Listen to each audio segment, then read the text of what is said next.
There are just certain human beings that you meet and you're like, wait a minute, we have spent a lifetime together and yet I've never actually met you before. Pain was my teacher. Pain was my guide back to myself. And that's when I started to realize that the freedom, the happiness, and the peace of mind that we all seek, it's not outside of us. It's here, it's within us. This is Overwhelmed and Over It, the podcast where parents get to raise their kids, keep their sanity, and build their business.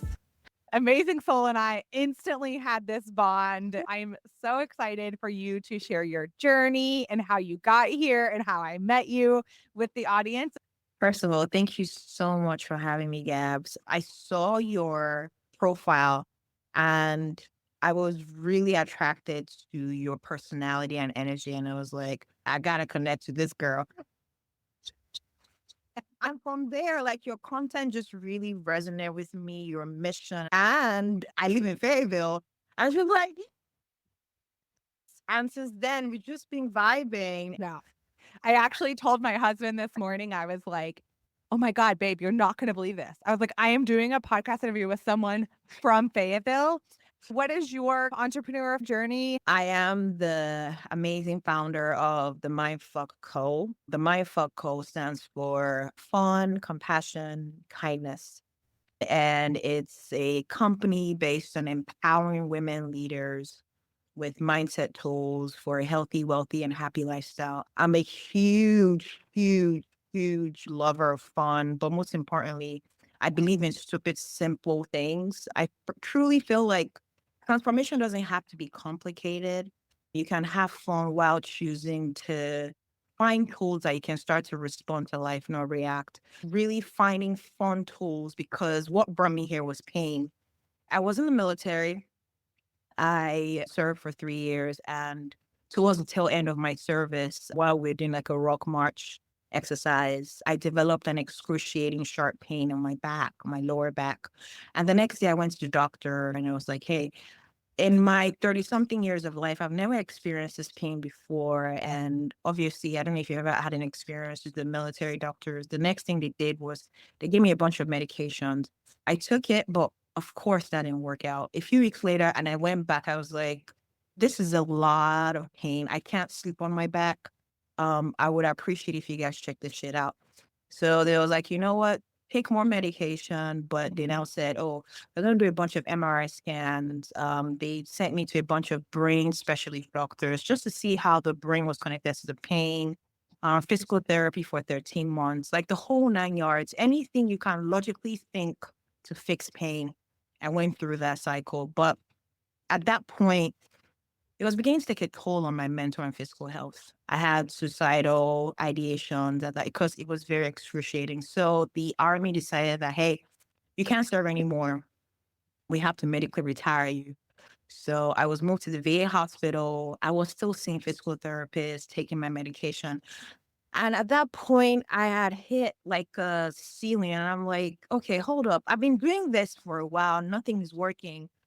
I think I need to look somewhere else. And fortunately for me, I met a mentor of mine, and I needed somebody who was going to be brutally honest, who was going to help me cut through the bullshit. And on the first call, I was like, hey, I'm going through this pain. It's excruciating. I can't sleep on my back.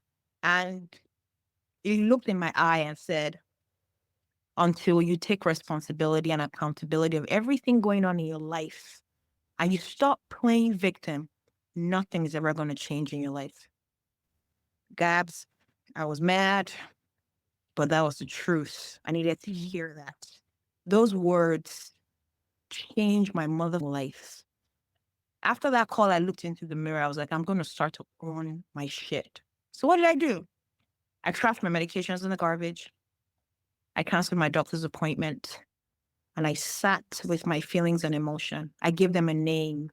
I said, I'm sorry, I see you. I know I have suppressed you for so long. Cried, screamed, the whole 9 yards, inner child, neuroplastic, the whole thing. But I was brutally honest with myself. But the moment I took responsibility, that's when transformation happened. An excruciating pain of 20 years stopped After 1 week, and that's where I found my why. Pain was my teacher. Pain was my guide back to myself. And that's when I started to realize that the freedom, the happiness, and the peace of mind that we all seek, it's not outside of us. It's here, it's within us. But it's nothing logical that will fix your pain. But throughout the journey, remember to have fun, show yourself compassion, show yourself kindness. It is okay. You're human. You're here to experience all ranges of emotion. It's a marathon, not a sprint.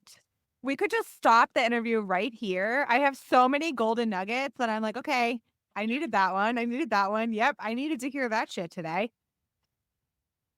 I feel like, and it's the same way, like every time I read your content, right? It's just like, I needed to hear that. I needed to know that. And I just want to honor you for saying you're okay with it taking time and you're okay with it being a journey because, I talk to founders and entrepreneurs day in, day out. It's what I do every single day. And I love it. I live for it. It's my passion, what I feel like I was genuinely put on this earth to do. And at the same time, I didn't have that intentionality in the beginning. I got so caught up in overnight success and how much money you can make and all of these things. And I've never been a money person. It was never about the money for me. It was about the achievement. It was about hitting that tick, hitting that tick, hitting that tick, right? I just want to say, if I could go back and do it all over again, I would step into it with that attitude. Mm. And so you're doing something different. Thank you. And I don't think there's a right or a wrong with entrepreneurship by any means. Right. But I think you're walking a journey that you're going to look back on in 10, 15 years, and you're going to be really fucking proud of that journey. You just got started in September, which I think is just incredible because, listen, I see you everywhere on LinkedIn, girl. You are all the places. You are with all the people. You are making sure everyone knows to take care of themselves. Yeah. So tell me, like between September and now, we're recording this episode in February. What's been some of the challenges for you from September to now? Great question. Being able to embrace the no's and see no as the next opportunity. It just takes 1 year. Initially, I used to take it personal, but because of what I'm building, I've been getting a lot of no's, but I had to realize I'm playing the long game and it's going to take time. And I have to be okay with that. I have to be okay with that because for me, in my reality, slow is fast. Yeah. I got to a point when I started building my business outside of just my network and I started, building relationships with people I don't know and expanding my reach and my visibility. I think that's when you start to get a lot of no's. You see less no's when you're building with your network and referrals and people you have relationships with. And that's such a beautiful way to get started because the confidence that gives you, one client gives you confidence to go get 10 and then 10 Yeah. gives you confidence to get 100, right? But once you get past that, you're like, shoot, what do I do now? And so Yeah. I remember when I was like, okay, I got to do this thing. I either got to get myself out there or I'm stuck. And that's when I started getting no's. And I'm much like you. It was like, it almost took me back to those days when like I went to go apply for a promotion and you didn't get it. And that was a very personal no, right? Like you are not good enough for this job. So you're not getting this promotion. And that's how it would feel when I would try to do a partnership with someone or try to get a proposal out there, whatever. And I just had a day one day where I was like, I'm going to start collecting no's. Yes. Start collecting them like golden tickets. Because like you said, you only need one yes. And the faster way to get to the yes is to collect more no's. So just keep freaking going. Just keep showing up. Just keep going. And somewhere in this pile of bullshit no's is a beautiful yes. And it's waiting for you to just find it in the haystack. That is so beautiful. I'm currently reading this book. I don't know if you read this, but This book is called Fall in Love with the Problem, Not the Solution. I don't know if you've seen it. And he's saying something about, you better fail fast. Yeah. Just do it. Fail. Keep failing. Like the return rate on just keep failing. Because at some point, it will take just one, like we're saying, just one yes.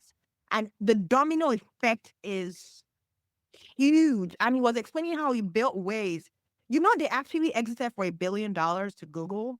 Did you know that? It's crazy.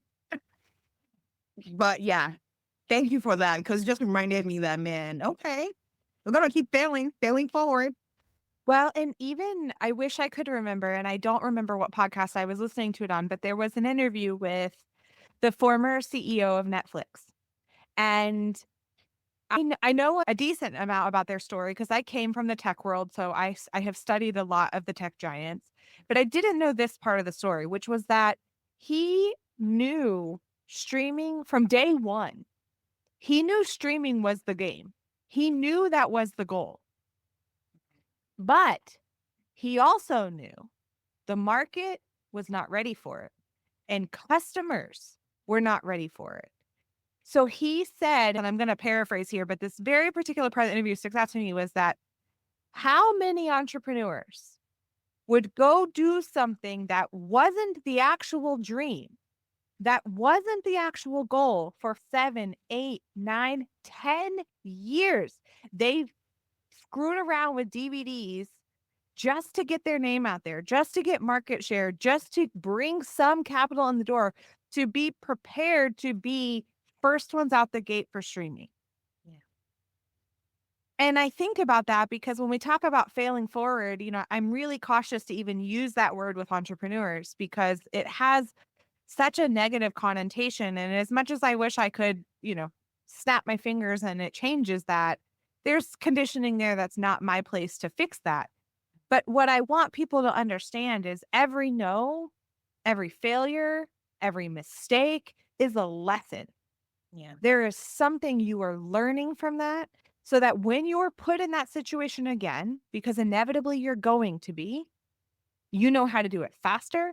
You know how to do it without less stress on your nervous system. You know how to do it in a more seamless way. You know how to say no to things that you know are not going to fit you. But there's so many things that come on the other side of it that our former lives taught us to be so afraid of those things. Yeah. Yeah. But honestly, that's where the win is. Yeah. Because I'll tell you right now, I've been in this entrepreneur game for 5 years. Wow. There was never a time, first of all, there was never a time in my life where you could have looked at me and said I was going to be an entrepreneur, and I would have told you were right. So we'll start there. But then there sure as hell was never a time you were going to tell me that I was helping other people build their businesses sustainably. Wow. But why the hell am I to do that? That's what I would have told you. But you know why? Because I'm not afraid of that. I have stuck my neck out there and I have stuck my foot out there and I have been run over and ran over and backed up over and the truck has come back around to pick me up one more time. But I am not afraid of that. So I can help people who are. I can help remove that barrier because I can just help you avoid it altogether because I already know where you're walking into. Yeah. And that is my favorite thing of doing this podcast is because whether you're out there building these connections with these people yet or not, you're seeing us every day. Most of these people that I talk to on this podcast, I have never shaken hands with in real life. Let me be real. I give hugs. I have never given a hug to in real life. Wow. But I feel like I know them because I do. And because I care about these people and I care about their success and I would do anything to help support them. And I feel the same back. And that's the power of failing fast and running fast and moving forward, is because these are the people that are along the way cheering for you every time you go to the next piece of that marathon. Yeah. Now you got me on my soapbox. Now I got to shut up. This is your movie. Right. You're fucking beautiful. I love it. I think it's really important that we as founders feel very comfortable answering this question. And look, you never, like, Oprah's a great example of this. You never know what asking is going to get you. So I always like to say, how can our audience help support you? What do you need the most support with right now?